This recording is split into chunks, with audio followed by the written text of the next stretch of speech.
వీరికి వెంకట సుబ్బయ్య గారు కర్మపర్తి కలిసి వారికి శాలువతో ఒక పట్టు వస్త్రంతో వారికి సమర్పిస్తున్నారు. ధన్యవాదాలు. ఒక్క నిమిషం సార్.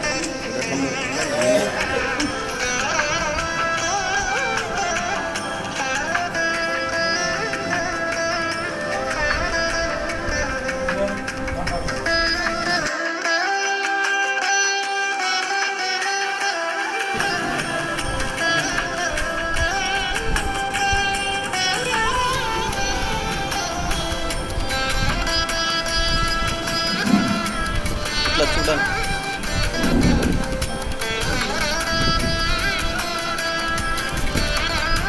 సార్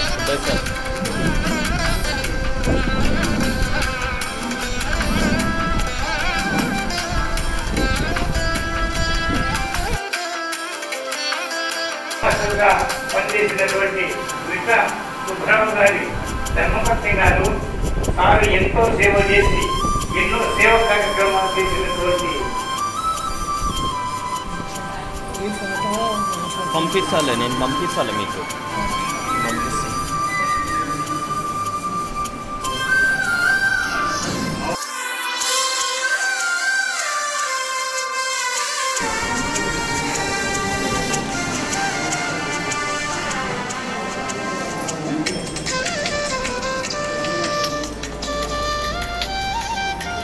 ఇట్లా చూడండి, ఇట్లా చూడండి అన్న.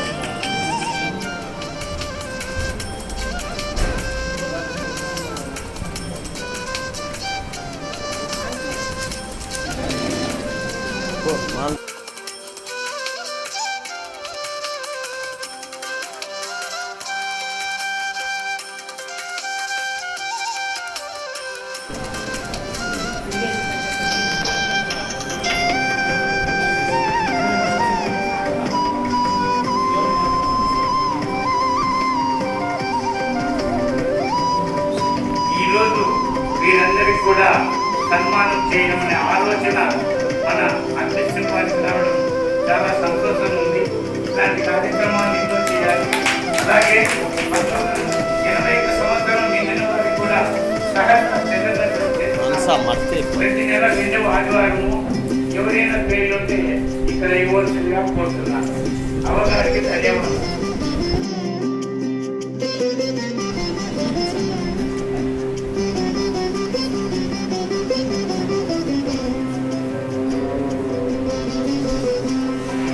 ఇట్లా చూ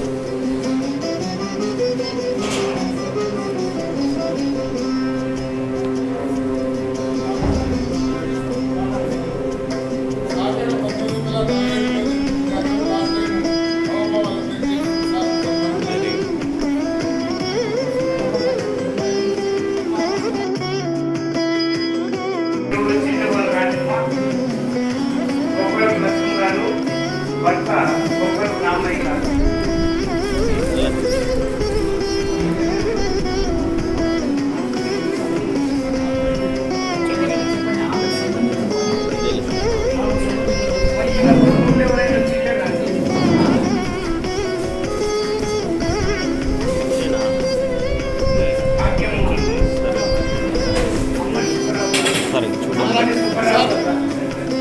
అప్పటి సుబ్బరావు సార్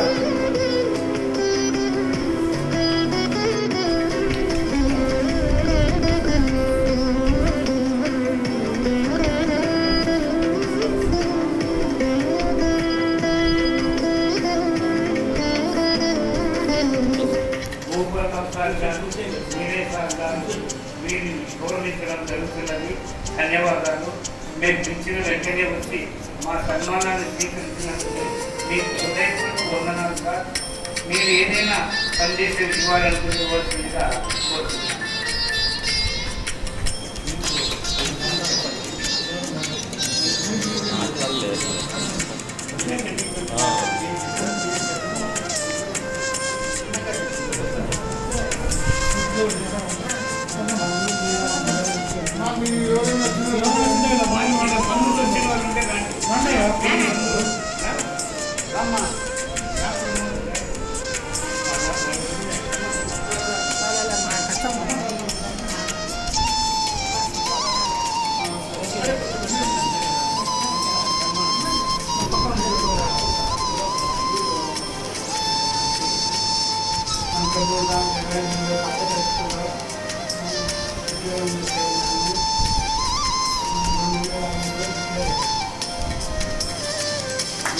కర్ణం నుంచి వచ్చారనమాట.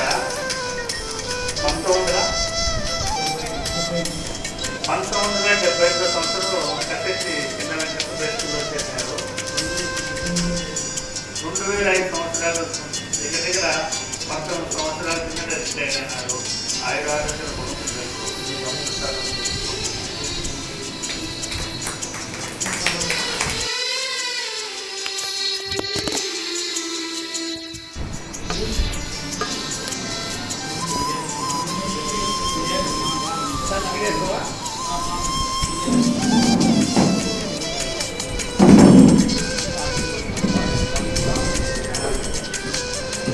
జయరాం గారికి మన గోపాలరావు సార్ గారు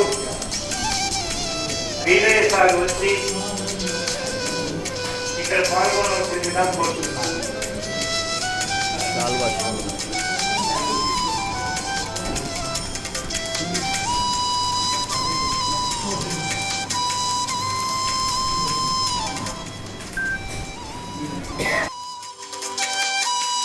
జన్మభూమి నా జన్మభూమి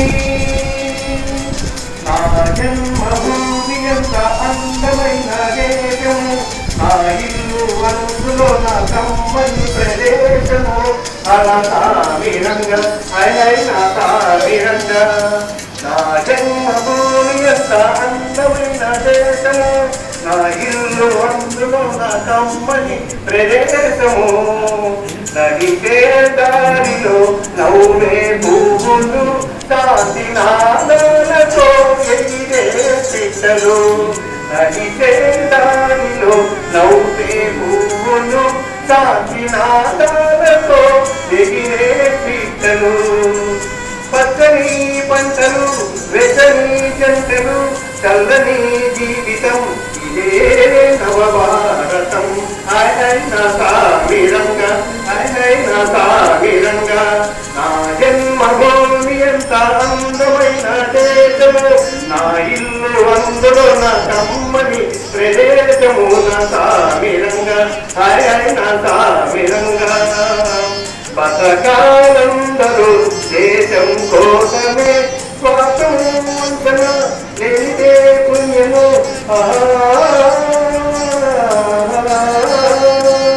బతకాలందరూ దేశం కోసమే, స్వాతం వంచన లేనిదే పుణ్యము. త్యాగము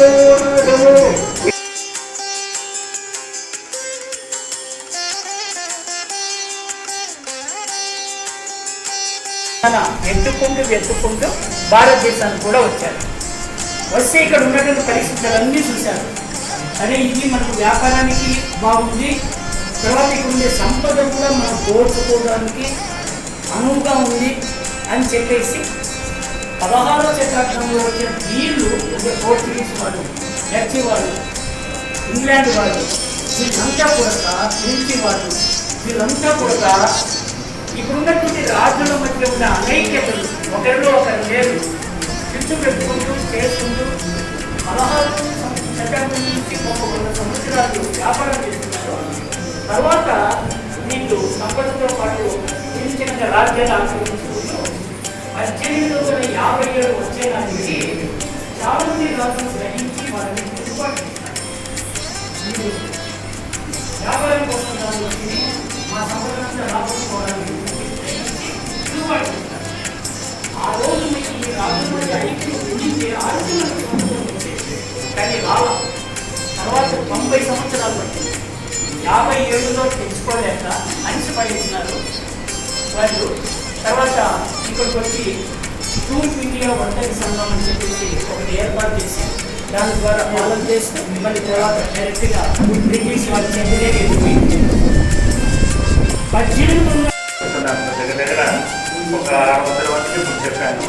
ఇంకా నా టార్గెట్ 1000 మందికి చెప్పాలన్నమాట. ఈ అవకాశం ఇచ్చిన అందరికీ నమస్కారం.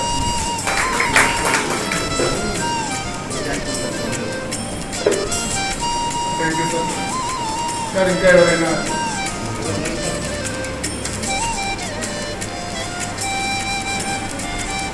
వేదికను అలంకరించిన పెద్దలకు, కార్యక్రమానికి హాజరైనటువంటి సభ్యులకు హృదయపూర్వక నమస్కారం.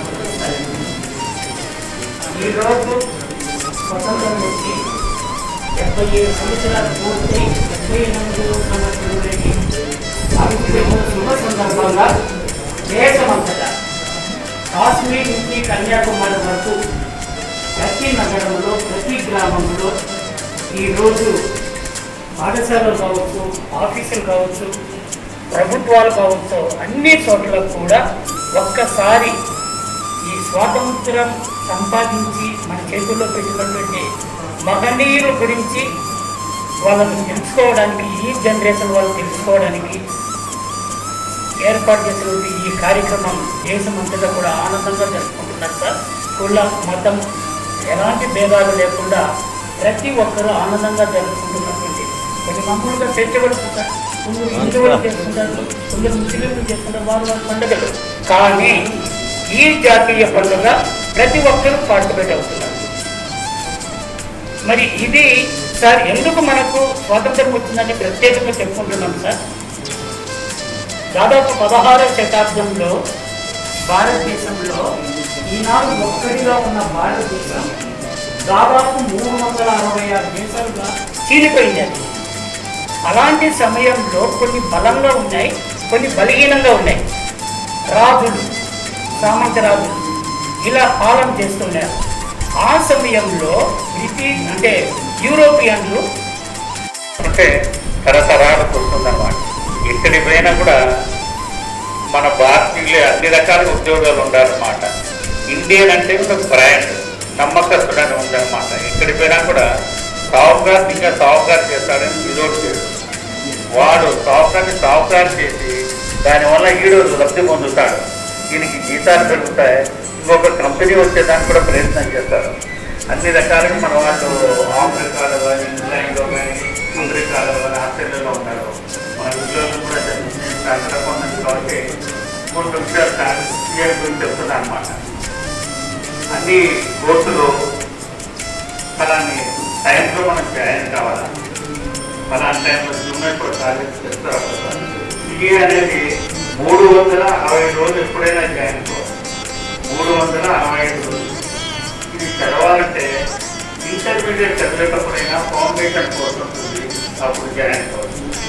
డిగ్రీ వాళ్ళు ఉండాలి, డిగ్రీ పాస్ అయిన వదిన వాళ్ళకు ఇంటర్ ఉంటుంది, ఇంటర్ ఫైనల్ ఉంటుంది, అప్పుడు జాయిన్ కావచ్చు. ఇంటర్ పాస్ అయినా ఫైనల్ ఉంటుంది, ఫైనల్ వచ్చేప్పుడు ఆఫీసర్ మీద వంశం నేర్చుకోవాలి. అప్పుడు ఆఫీసర్ మీకు డ్రైవర్ ఇస్తారు, బదులు ఇస్తారు. 360 రోజులు ఇచ్చేవరకు ఫీజులు మొత్తం కోర్సులు కట్టి 49 వేలు ఉంటారు. అంతా ఒకేసారి కట్టాల్సిన పడ్డారు, పాస్ అయితేనే కట్టాలి. ఎవరు చదివినా ఎవరైనా డిగ్రీ ఉండాలన్నమాట. డ్యాన్స్లో డ్యాన్స్ మాస్టర్ ఉంటారు, వాళ్ళని చేయవచ్చు. అడ్వకేట్ వాళ్ళు చేయవచ్చు. ఒక లిమిటెడ్ లేదనమాట.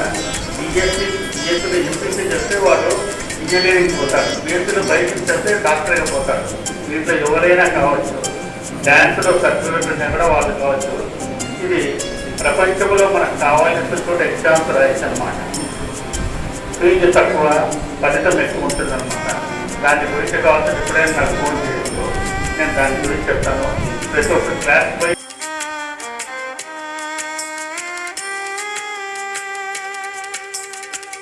అనేక కొన్ని 940 చూపించారు. గొప్ప రత్నాలు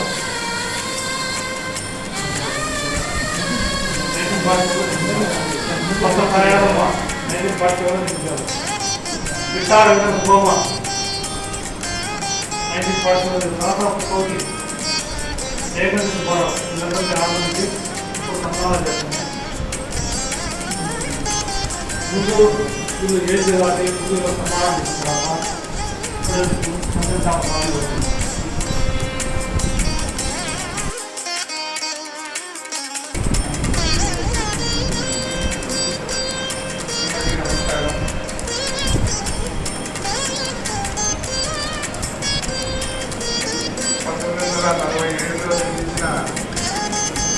చర్చలకు సన్మానం చేయాలనుకున్నాం.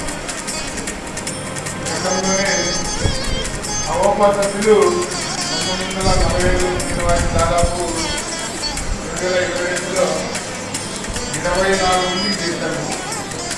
అప్పుడందరూ అవపా సభ్యులే.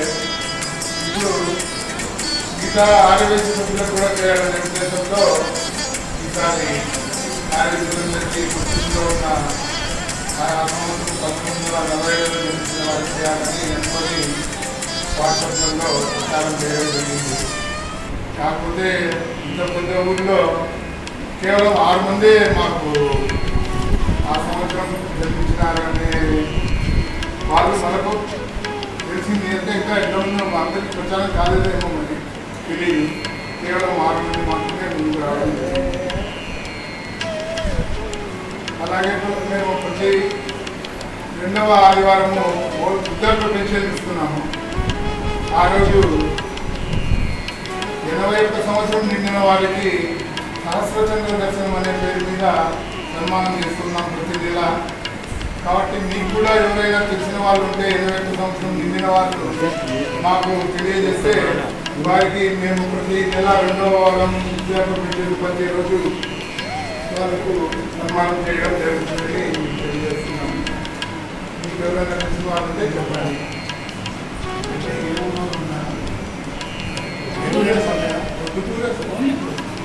వేరే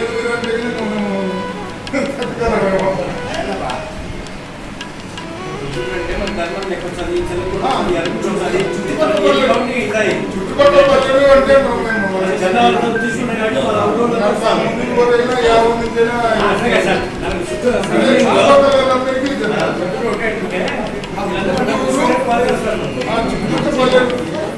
నాకు ఇబ్బంది లేదు.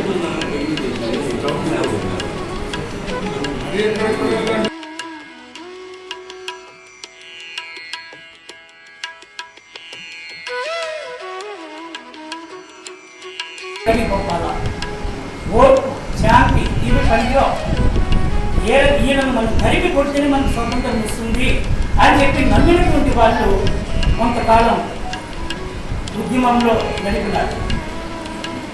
ఈ ఉద్యమం నడిపేటప్పుడే మరికొంతమంది విప్లవ వీరులు వీళ్ళు ఎవరైతే హిందువులు భారతీయులను ఇబ్బంది పెట్టి హింసిస్తున్నారో వాళ్ళను ఒక లిస్టు రాయడం, ఆ లిస్టు ప్రకారము వాళ్ళకు చెప్పి ఫలానా వారం లోపల మిమ్మల్ని చంపేస్తాం అని చెప్తూ వాళ్ళని భయపెడుతూ చాలామంది ఆ ప్రాంతాల మందిని పారిపోయేట్టుగా చేస్తున్నారు.